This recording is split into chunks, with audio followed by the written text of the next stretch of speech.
ஒவ்வொரு வருஷமும் மே 1ஆம் தேதி அன்னைக்கு தொழிலாளர் தினத்தை நம்ம கொண்டாடுறோம். தொழிலாளர் இயக்கத்தோட பங்களிப்புகளையும் உலகத்துல உள்ள எல்லா தொழிலாளர்களோட கடின உழைப்பு, அவங்களோட அர்ப்பணிப்பையும் அங்கீகரிக்கிற நாளா இந்த நாள் கொண்டாடப்படுது. 19ஆம் நூற்றாண்டோட பிற்பகுதியில தொழிற்சங்கங்களும் சோசியலிச குழுக்களும் சேர்ந்து தொழிலாளர்களுக்கு ஆதரவான நாளா இந்த மே 1 அறிவிச்சதுல இருந்து இது தொழிலாளர் இயக்கத்தோட தொடர்புடைய நாளா மாறிடுச்சு.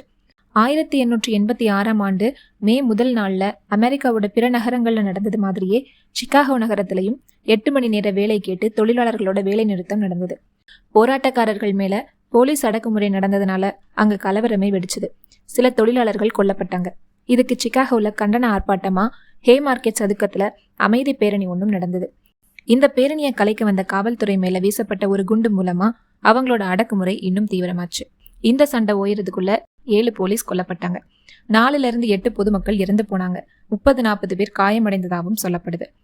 தொழிலாளர்கள் மீதான உரிமை மீறல்கள், நீண்ட வேலை நேரம், குறைந்த ஊதியம், குழந்தை தொழிலாளர்களுக்கு எதிராக ஆர்ப்பாட்டம் பண்ணவங்க எல்லாரையும் கைது பண்ணி ஆயுள் தண்டனை, மரண தண்டனைன்னு கொடுத்தாங்க. இது மாதிரி போராட்டங்களுக்கு அப்புறமா 1894ஆம் ஆண்டுல தொழிலாளர் தினத்தை கவர்மெண்ட் ஹாலிடேவா அமெரிக்கா அறிவிச்சது. ஆனா இதை ஒவ்வொரு வருஷமும் செப்டம்பர் 1 திங்கட்கிழமை அன்னைக்கு கொண்டாடினாங்க. கனடாவும் இதையே பின்பற்றினாங்க.